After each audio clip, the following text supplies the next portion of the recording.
Mari kita lanjutkan cerita sebelumnya. Bab 904. Aku antar dia ke tempat Olivia saja. Olivia pasti akan jaga dia. Reiki ingin membantu Stefan. Namun, Daniel mengingatkan, Stefan lagi mabuk sekarang. Bicaranya saja sudah ngelantur begitu. Kalau Olivia dengar kata-katanya barusan, justru akan memperburuk keadaan. Kalau begitu antar dia ke Villa Permai saja, kata Reiki. Daniel tidak memiliki pendapat lain. Mereka bertiga meninggalkan bar. Daniel membantu Stefan masuk ke mobil Reiki, lalu dia berpesan pada Reiki sebentar. Setelah melihat mobil Reiki membawa Stefan pergi, Daniel baru menelepon sopir untuk menjemputnya. Dalam perjalanan menuju Villa Permai, Stefan masih bergumam sesekali. Kadang dia bergumam Olivia, aku mencintaimu, jangan tinggalkan aku, kadang dia juga bergumam, apalagi yang kamu inginkan dariku. Asal tahu saja, aku bukannya nggak bisa hidup tanpamu. Pokoknya Stefan mengulangi dua kalimat itu berulang kali. Boleh dibilang ini adalah pertarungan antara cinta dan harga dirinya. Ada kalanya cinta yang menang, ada kalanya juga harga diri yang menang. Lebih dari 1 jam kemudian, mobil Reiki tiba di Villa Permai. Dia menelepon Sarah terlebih dahulu. Sarah sudah menunggu di depan pintu. Nenek, Reiki menghentikan mobilnya, lalu dia keluar dari mobil sambil menyapa Sarah, sudah malam begini. Maaf, sudah ganggu waktu istirahat nenek. Nenek yang merasa sudah merepotkan kamu. Malam-malam begini masih harus antar Stefan pulang. Sarah menyuruh pengawal untuk memapah Stefan keluar dari mobil. Pada saat dia melihat Stefan sangat mabuk hingga tidak bisa berjalan sendiri, dia pun bertanya pada Reiki, berapa banyak yang diminum bocah tengik ini. Beberapa botol. Sudah mabuk sampai melantur. Makanya aku nggak berani antar dia ke tempat istrinya. Takut istrinya akan semakin kalau dengar omong kosongnya. Dia ngomong apa? Tanya sang nenek. Reiki juga tidak bermaksud menyembunyikan. Dia memberitahu semua kata-kata yang Stefan ucapkan kepada Sarah. Sarah mendengus dan berkata, kalau dia berani ngomong seperti itu di depan Olivia, aku akan juluki dia sebagai pria hebat. Nenek, sebenarnya Stefan hanya merasa tertekan dan ingin melampiaskan perasaannya. Besok kalau sudah bangun, aku jamin dia bakal menempel pada Olivia lagi seperti permen karet. Orang mabuk akan berkata jujur, coba kamu pahami kata-kata itu, kata Sarah. Reiki. Untung saja, Reiki tidak mengantar Stefan ke tempat Olivia. Kalau tidak, reaksi Olivia akan seperti Sarah. Perempuan itu pasti akan mengira Stefan berkata jujur karena mabuk. Reiki, mu masuk dan minum air dulu sebelum pulang. Enggak dulu, Nek. Aku mau pulang dulu. Besok ada janji. Sarah tahu kalau Reiki sedang mengejar Junia. Dia pun tersenyum dan berkata, baiklah, kamu pulang dulu. Hati-hati di jalan. Setelah Reiki pergi, Sarah menyuruh pengawalnya, ambil kursi lipat dan taruh di sebelah kolam renang. Biar Stefan baring di sana semalaman, agar dia bisa tenangkan diri dan sadar dari mabuknya. Nyonya, pengawal itu berkata dengan suara pelan dengan wajah tampak ragu-ragu. Sarah menekuk wajahnya dan berkata, kalian gak dengarkan kata-kataku lagi, ya. Dia suka minum untuk menghilangkan kekhawatirannya.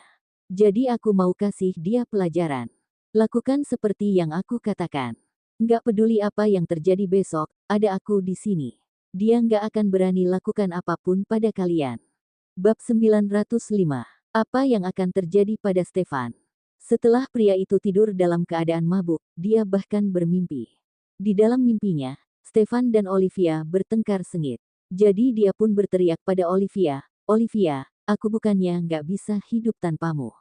Aku bisa cari penggantimu kapan saja. Jangan dikasih enak malah nggak mau. Setelah Olivia menatap Stefan dengan dingin, perempuan itu berbalik dan hendak pergi.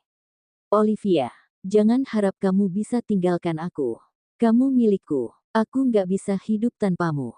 Secara naluriah Stefan meraih tangan Olivia dan tidak membiarkannya pergi. Dia menarik Olivia kembali dan memeluknya erat-erat. Kemudian, dia menundukkan kepalanya dan menciumnya dengan liar. Dia ingin berembuk dengan Olivia lebih lama. Biur. Pada saat Stefan dan Olivia bercumbu dengan ganasnya di dalam mimpi, pria itu membalikkan badannya. Oleh karena itu, badannya keluar dari kursi lipat dan langsung jatuh ke dalam kolam renang. Stefan pun tenggelam ke dalam air dingin. Mimpinya hancur seketika. Kobaran api yang menyala juga padam saat dia jatuh ke dalam kolam renang. Sial, dingin sekali. Ada banyak air. Mengapa dia bisa berada di dalam air? Pada saat Stefan jatuh ke dalam kolam, dia yang tidak siap tidak sengaja menelan air kolam. Air dingin itu membuatnya seketika sadar sepenuhnya. Kemudian, dia segera berenang ke tepi kolam di seberangnya dan keluar dari kolam dingin. Begitu keluar dari kolam, dia spontan mengucap sumpah serapah. Apa-apaan ini? Siapa yang lempar aku ke dalam kolam? Stefan menyekat tetesan air di wajahnya sambil berteriak marah. Lampu di sekitar kolam renang memancarkan cahaya lembut. Suasana pun begitu tenang. Tidak ada yang menjawab teriakan Stefan. Karena tidak ada orang di sekitar kolam saat ini. Hanya ada sebuah kursi lipat di seberang kolam. Selain itu, ada selimut yang jatuh di tepi kolam. Salah satu sisi selimut bahkan terendam air kolam, sedangkan sisi lainnya masih di tepi kolam. Stefan kembali mengumpat. Tanpa perlu bertanya pun dia tahu kalau tempat ini adalah rumah keluarganya. Pada hari itu, dia berenang di dalam kolam renang ini dan akhirnya membuat neneknya tidak sanggup berpura-pura sakit lagi. Selain nenek, tidak ada yang berani menyuruh orang untuk meninggalkan Stefan di tepi kolam. Bukankah dia hanya merasa tertekan dan minum sedikit untuk melampiaskan perasaannya? Nenek malah menghukumnya dengan cara seperti ini. Pada detik Stefan jatuh ke dalam kolam, dia pun sadar dari mabuknya. Dia berjalan mengitari kolam dengan wajah muram dan kembali ke kursi lipat tempat dia berbaring tadi. Dia mengangkat kursi itu dan melemparkannya ke dalam kolam. Dia juga menendang selimut yang menutupi dirinya sepenuhnya ke dalam kolam. Setelah itu, dia baru berjalan ke dalam rumah. Lampu di ruang tengah lantai 1 masih menyala. Stefan masuk ke dalam dan melihat neneknya yang duduk di sofa. Sang nenek mengenakan kacamata berbingkai emas dan membaca koran dengan santai. Tongkatnya ada di sampingnya. Hanya saja, tongkatnya sering digunakan untuk memukul cucu-cucunya. Loh, ada apa ini? Kenapa kamu pulang dalam keadaan basah kuyup begini? Kamu main ke pantai malam-malam begini? Stefan tidak menjawab pertanyaan sang nenek. Air terus menetes dari pakaiannya. Pada saat dia berhenti, lantai pun basah karena tetesan air dari pakaiannya. Nggak cari perempuan lain saja. Lagi pula kamu bilang, kamu bukannya nggak bisa hidup tanpa Olivia. Jadi kamu sudah temukan perempuan lain sampai kamu nggak ragu-ragu untuk lompat ke dalam air begini. Stefan hanya mengerutkan kening dan berjalan menghampiri neneknya dengan raut wajah muram. Kemudian, dia berdiri di hadapan sang nenek. Tidak lama kemudian, lantai tempat dia berdiri basah lagi. Sarah meletakkan koran di tangannya. Setelah itu, dia mengambil tongkat dan mengayunkannya ke arah Stefan. Stefan langsung melompat dan mundur beberapa langkah. Nenek, jauh-jauh sana. Jangan kencing di dekat kakiku. Nenek, ini air kolam. Bukan air kencing. Bab 906. Raut wajah Stefan menjadi sangat muram. Namun, dia tidak berani maju ke depan lagi. Dia takut neneknya akan memukulinya dengan tongkat. Dia masih ingat kata-kata sindiran dari neneknya barusan. Nenek, aku nggak pernah bilang bukannya aku nggak bisa hidup tanpa Olivia, kata Stefan. Bagaimana mungkin dia bisa mengatakan hal seperti itu? Dia tidak bisa hidup tanpa Olivia. Dia tidak menginginkan siapapun kecuali Olivia. Kamu benar nggak pernah bilang. Stefan tiba-tiba terdiam. Sesaat kemudian, dia baru berkata, sepertinya aku bilang begitu di dalam mimpi. Tapi kenapa nenek bisa tahu? Stefan spontan berpikir, apa mungkin dia tidak sedang bermimpi? Dia benar-benar bertengkar terlalu hebat dengan Olivia. Dia mengucapkan kalimat seperti itu karena marah. Padahal dia masih ingin bercumbu dengan Olivia. Nenek, abis minum tadi, apa yang aku lakukan pada Olivia? Kalau Stefan memaksa Olivia untuk bercinta dengannya di bawah pengaruh alkohol tidak. Oh, Stefan bahkan tidak berani memikirkan konsekuensinya. Minum alkohol, membuat kesalahan, dia juga mabuk. Sarah meletakkan tongkatnya dan berkata, mana aku tahu apa yang kamu lakukan pada Olivia. Kamu minum sampai beberapa botol, ngomong pun ngelantur. Sudah waktunya untuk sadar. Bagaimana? Sekarang sudah sadar, kan? Sarah menggunakan cara itu untuk menyadarkan Stefan. Kalau Stefan masih tidak sadar, maka dia benar-benar akan mati tenggelam. Memangnya alkohol bisa menyelesaikan masalah? Tanya sang nenek. Stefan cepat-cepat menggelengkan kepala, tapi bisa buat aku lupakan masalah yang buat aku pusing untuk sesaat. Sekarang kamu sudah sadar. Kamu masih pusing, enggak? Atau malah jadi lebih pusing? Kalau sudah mabuk, kamu bisa katakan dan lakukan apa saja. Kamu kira kamu sedang mimpi. Tapi mungkin saja itu hal yang kamu lakukan saat mabuk. Wajah Stefan seketika menjadi pucat. Dia pun bertanya dengan gugup, "Nenek, ada apa dengan Olivia?" "Aku nggak tahu," jawab sang nenek. Sarah sengaja menakut-nakuti Stefan. Hanya saja, Sarah benar-benar tidak tahu bagaimana dengan Olivia saat ini. Karena orang yang mengantar cucunya yang mabuk adalah Reiki, bukan cucu menantunya. Stefan memutar tubuhnya dan hendak pergi. "Stefan, kembali sini. Jam berapa sekarang? Kalau kamu pergi cari Olivia dan bangunkan dia, kamu yakin dia nggak bakal marah sama kamu?" Saat ini baru jam 5 pagi. Masih sangat awal. Langit pun masih belum terang. Selain itu, cepat ganti bajumu. Basah kuyup begitu, seperti abis tangkap ikan saja. Tapi nggak lihat ikan tangkapanmu. Namun, Stefan tidak menutup telinganya dan tidak menghiraukan perkataan neneknya. Dia terus berjalan keluar. "Semalam Reiki yang antar kamu pulang." Sarah tidak punya pilihan selain mengatakan yang sebenarnya. Daripada cucunya yang mabuk itu pergi mencari Olivia dengan kondisi basah kuyup seperti itu. Kalau dilihat dari wajah Stefan yang pucat, dia pasti telah melakukan sesuatu yang sangat buruk pada Olivia di dalam mimpinya. Seandainya Stefan pergi menemui Olivia di pagi-pagi buta begini, Olivia sendiri mungkin akan kebingungan. Setelah mendengar perkataan sang nenek, Stefan tiba-tiba berhenti. Dia berbalik dan bergegas ke depan neneknya dengan sangat cepat. "Reiki yang antar aku pulang. Kalau begitu, apa aku melakukan sesuatu pada Reiki?" Sarah sangat marah sehingga dia menamparkan lengan Stefan dengan keras, lalu memarahinya, "Siapa yang tahu apa yang kamu lakukan pada Reiki? Setelah antar kamu pulang, Reiki bahkan nggak masuk ke rumah. Dia cepat-cepat kabur dari sini." Ekspresi Stefan saat ini sudah tidak dapat dideskripsikan dengan kata-kata lagi. Sarah sengaja bertanya, "Stefan, apa yang kamu lakukan dalam mimpimu?" "Reiki adalah sahabat sekaligus orang kepercayaanmu. Setelah antar kamu pulang, dia langsung pergi. Jangan-jangan, kamu anggap Reiki sebagai Olivia." "Nenek." Stefan menggertakkan gigi dan berkata, "Aku nggak ingat apa-apa." Stefan hanya ingat dia mengajak kedua sahabatnya untuk minum di No Limit. Karena Olivia ingin membuat perjanjian baru dengannya.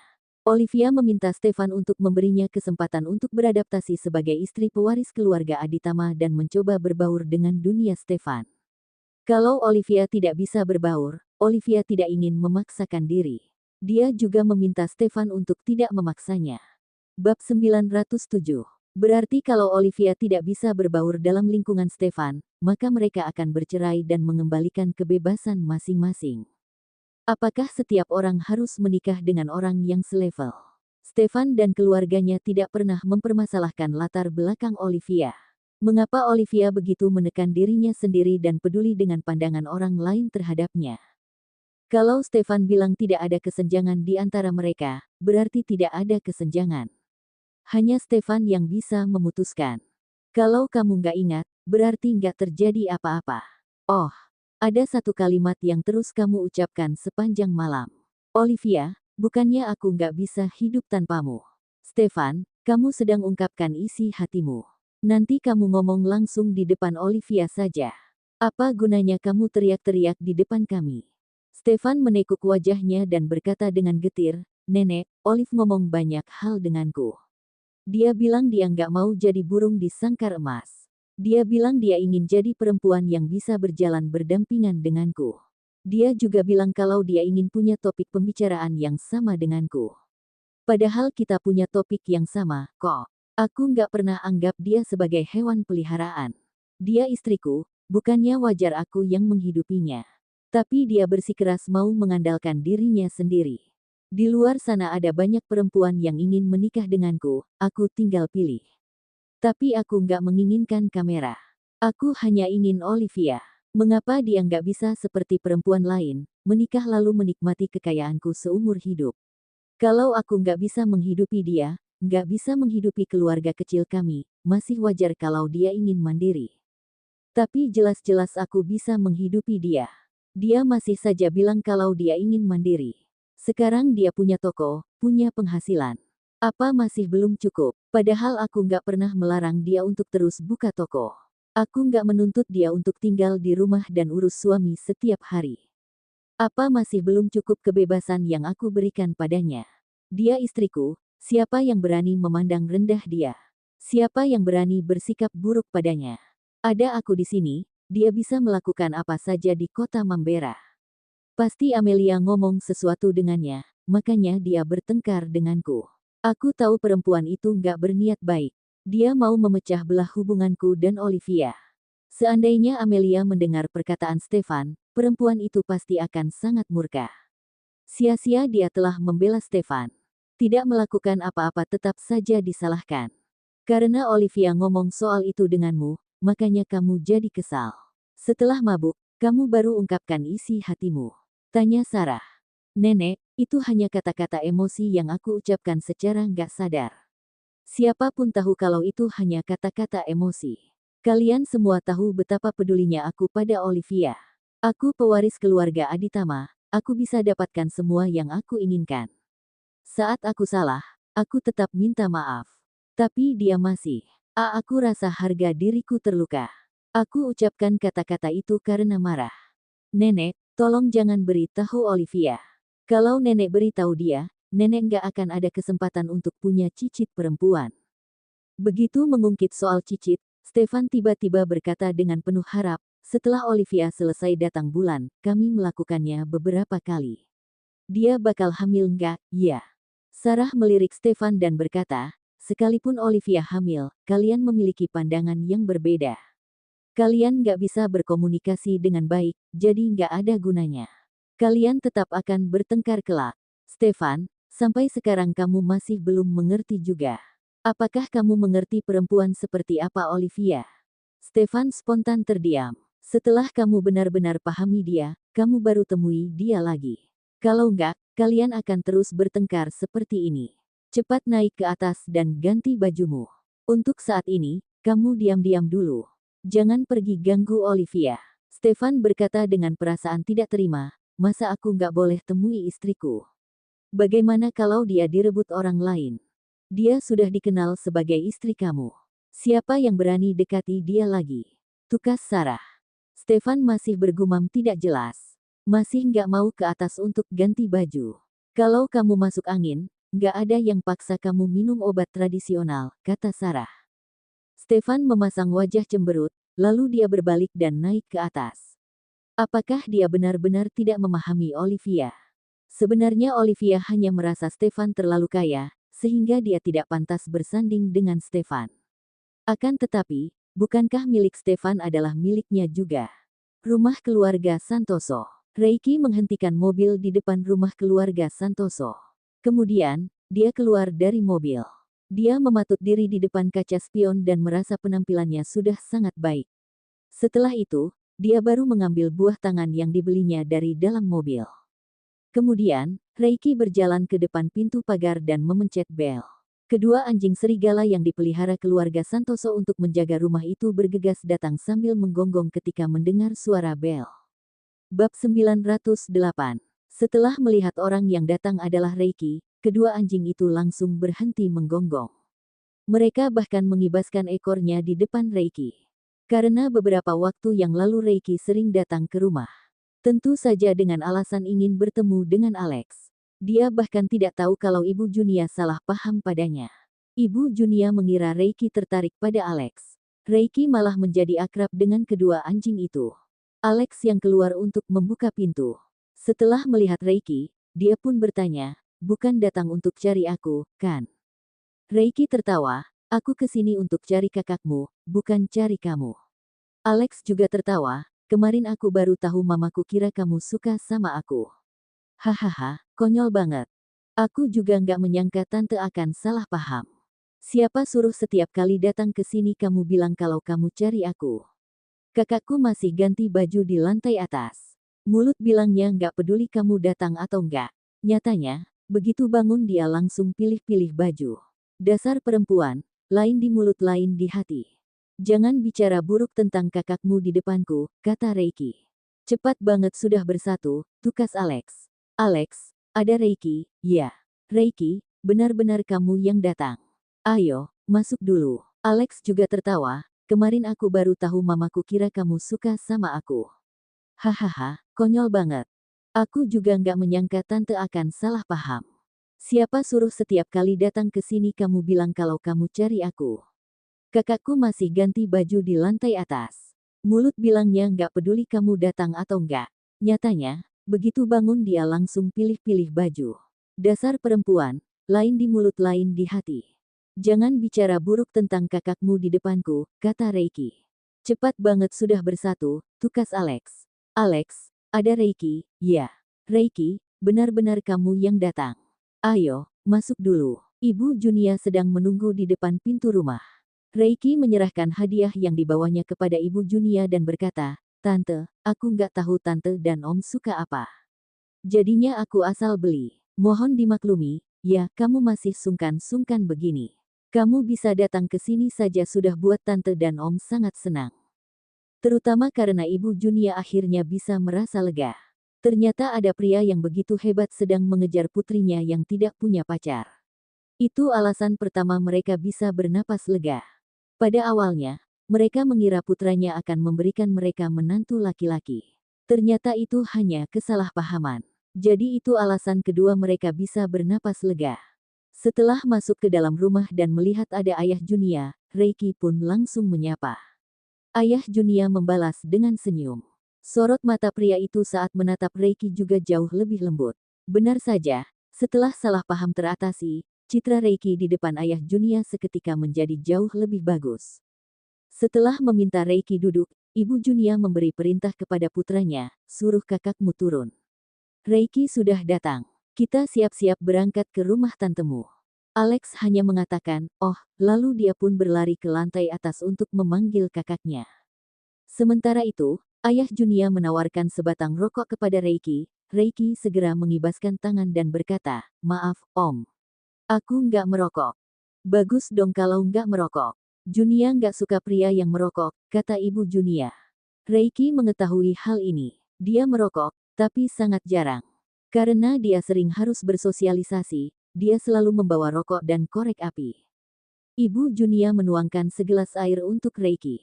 Dia duduk di hadapan Reiki dan menatap pria itu sambil tersenyum, lalu dia bertanya, keluargamu tahu nggak soal kamu dan Junia? Apakah ini tahap di mana orang tua kedua belah pihak ingin bertemu? Batin Reiki. Reiki tersenyum malu dan berkata, Tane, aku masih belum berhasil kejar Junia. Junia belum setuju untuk jadi pacarku.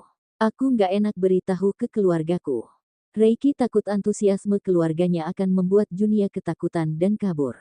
Nggak masalah. Tante yakin kamu bisa. Semangat, Tante akan siapkan amplop besar untukmu dulu. Saat kamu panggil aku mama nanti, aku akan kasih amplop itu ke kamu. Bab 909. Kalau begitu aku harus lebih gencar lagi. Aku akan berusaha untuk mendapatkan amplop merah yang Tante siapkan untukku secepat mungkin, kata Reiki sambil tertawa ringan. Dengar-dengar, keluargamu paling jago bergosip, tanya ayah Junia. Lumayan jago, Om suka bergosip, Reiki balik bertanya. Ayah Junia menjawab dengan serius, Om sudah tua begini, bisa bergosip apa? Tapi, kalau lagi bosan, kamu ceritakan ke Om juga nggak apa-apa. Ibu Junia tiba-tiba berceletuk dan membongkar kedok suaminya. Junia sangat mirip dengan papanya. Junia suka keramaian, suka bergosip. Sifatnya itu memang diturunkan dari ayahnya. Kebetulan, Reiki juga orang yang seperti itu. Kalau tidak cocok, maka tidak akan bersama. Junia takut kalau dia tidak ada di sana, orang tuanya akan menceritakan hal-hal yang memalukan di depan Reiki. Dia sudah memilih baju sepanjang pagi tapi masih tidak tahu memakai baju apa. Namun, begitu dengar Reiki sudah datang, dia langsung selesai memilih. Setelah itu, dia bergegas mengganti baju. Selesai ganti baju, dia mengambil ponselnya dan lari ke bawah. Kak, tolong jaim sedikit, dong. Ada Kak Reiki di bawah. Alex mengingatkan kakaknya untuk tidak berlari seperti itu, harus bersikap lembut sedikit. Akhirnya ada pria hebat tergila-gila pada kakaknya. Kalau kakaknya tidak menjaga sikap dan membuat Reiki kabur, maka dia harus bekerja keras untuk menghidupi kakaknya selamanya. Alex merasa dia beberapa tahun lebih muda dari kakaknya, tapi justru dia yang mengkhawatirkan pernikahan kakaknya. Junia menoleh ke belakang dan berkata pada adiknya, kita semua nggak punya privasi di depannya. Jadi untuk apa berpura-pura? Alex. Pada saat memikirkan identitas asli Reiki, Alex tiba-tiba menjadi sedikit gugup. Apakah Reiki sudah tahu segalanya tentang dirinya? Sebenarnya Alex tidak perlu khawatir. Reiki hanya suka menggali informasi Junia. Dia sama sekali tidak tertarik pada Alex. Paling-paling Reiki hanya mencoba cari tahu sifat dan hobi Alex. Kemudian, Reiki akan melakukan apa yang Alex suka, agar Alex berpihak padanya. Selama Reiki bisa mengambil hati calon adik ipar dan calon ibu mertua, maka perjalanannya untuk mendapatkan Junia tidak akan jauh lagi. Sekarang tampaknya calon ayah mertua juga sangat menyukainya. Reiki pun berpikir dalam hati. Seandainya tahu begini, dia akan mengungkapkan niatnya lebih awal. Mungkin saja sekarang dia sudah mendapatkan Junia. Kali ini Reiki datang dengan status sebagai pacar Junia. Dia akan menemani Junia makan di rumah keluarga Pratama. Dengan begitu, Tante Junia tidak akan terus menjodohkan Junia dengan pria-pria yang katanya berkualitas. Sayangnya, pria-pria berkualitas itu bukan siapa-siapa di hadapan Reiki. Pak Reiki, kita bicara sebentar. Sebelum berangkat, Junia menarik Reiki ke pojokan, lalu mengeluarkan segepok uang. Dia menaruh uang itu di tangan Reiki dan berkata dengan suara pelan, Pak Reiki, kamu hanya pura-pura jadi pacarku. Ini bayaran kamu. Reiki menunduk dan menatap uang yang Junia berikan padanya. Kemudian, dia menatap Junia dengan mata seperti sedang tersenyum. Tenang saja, Junia. Aku sudah dapat bayaran. Kalau begitu, aku janji akan melakukannya dengan benar. Reiki memasukkan uang itu ke dalam saku celananya. Kemudian, dia melingkarkan tangannya di pinggang Junia sambil tersenyum menyeringai. Sayang, ayo pergi. Jangan buat orang tuamu menunggu terlalu lama. Junia, ambil uang orang dan bantu dia selesaikan masalah. Karena aku sudah ambil bayaranmu yang tinggi, aku akan merasa bersalah kalau nggak kerja dengan baik. Sini, kita latihan ciuman dulu. Ciuman adalah hal yang sangat normal di antara sepasang kekasih. Reiki menundukkan kepalanya dan ingin mencium Junia. Junia yang kaget langsung mendorongnya. Dia pun mengulurkan tangan dan meminta kembali uangnya. Kembalikan uangku. Aku nggak akan minta kamu jadi pacarku lagi. Reiki mengembalikan uang itu pada Junia. Mata pria itu tetap tersenyum, tapi cara bicaranya menjadi sangat mendominasi. Lain kali kalau kamu kasih aku uang lagi, aku langsung bawa kamu ke tempat tidur. Aku dapat bayaran, kan? Junia, pria ini sungguh tidak boleh diprovokasi. Begitu melihat Reiki ikut datang ke rumah, Desi baru tahu kalau Reiki sedang mengejar keponakannya. Dia merasa senang sekaligus malu. Keluarga Ardaba jauh lebih hebat dari keluarga Pratama. Keponakannya lebih beruntung darinya. Reiki dengan berani mengungkapkan posisinya di depan kerabat dan teman Junia. Sementara itu, Stefan yang berada di bawah tekanan neneknya akhirnya tidak mengganggu Olivia dulu untuk saat ini. Stefan hanya bisa menahan diri selama seminggu. Selama seminggu ini, dia melampiaskan emosinya kepada seluruh karyawan di perusahaan. Hal itu menyebabkan semua orang mengeluh. Mereka pun memohon Reiki untuk segera mencari cara untuk memadamkan api emosi Stefan. Kalau tidak, mereka semua akan mati disiksa oleh Stefan. Padahal mereka sudah bekerja lembur setiap hari, tapi tetap saja tidak bisa menyelesaikan pekerjaan di tangan mereka. Pada saat Stefan bekerja keras, efisiensi kerjanya jadi begitu cepat. Bahkan Reiki pun tidak bisa mengikutinya. Bab 910. Stefan tidak tahu saat dia bekerja keras, dia telah menyiksa begitu banyak orang di perusahaan. Setelah menenangkan diri selama 7 hari, tibalah hari Senin, awal minggu yang baru. Dia pun mengajak Olivia untuk bertemu. Selama seminggu penyembuhan, luka di tangan Olivia sudah jauh membaik. Setidaknya tidak mempengaruhi dia mengemudikan mobil lagi. Stefan mengajak Olivia bertemu di kamar Presidential Suite di lantai teratas Mambera Hotel. Olivia membawa Russell ke sana. Russell ikut Olivia hari ini. Renovasi toko Odelina sudah hampir selesai. Beberapa hari ini dia sangat sibuk, jadi dia tidak punya waktu untuk mengurus Russell. Makanya, dia menitipkan Russell kepada Olivia. Bu Olivia. Dimas membawa rekan kerjanya berdiri di depan pintu masuk hotel dan menunggu Olivia datang. Begitu melihat Olivia turun dari mobil sambil menggendong Russell, Dimas segera menghampirinya dan menyapanya dengan sopan. Pak Stefan, kalian mana? Pak Stefan sedang menunggu Bu Olivia di lantai atas. Silakan ikut kami. Dimas dan yang lainnya membawa Olivia ke dalam hotel. Beberapa menit kemudian, Olivia membawa Russell ke kamar presidential suite yang didekorasi dengan sangat mewah. Stefan sedang berdiri di depan jendela dan membelakangi pintu. Di dalam kamar ada bau tembakau yang kuat. Stefan yang jarang merokok tidak tahu sudah berapa batang rokok yang dia hisap. Olivia melihat banyak puntung rokok di asbak di atas meja. Ada juga map dokumen berwarna kuning di atas meja itu. Isi map itu menggembung, entah apa isi di dalamnya. Setelah tidak bertemu selama seminggu, suasana hati Olivia sudah kembali tenang. Om, suara Russell yang lebih dulu memecah kesunyian di dalam kamar. Begitu mendengar suara Russell, Stefan baru memutar badannya. Kemudian, dia langsung mematikan rokok yang belum habis di tangannya. Stefan tahu ketika Olivia masuk, hanya saja dia sedang merokok, makanya dia tidak berbalik.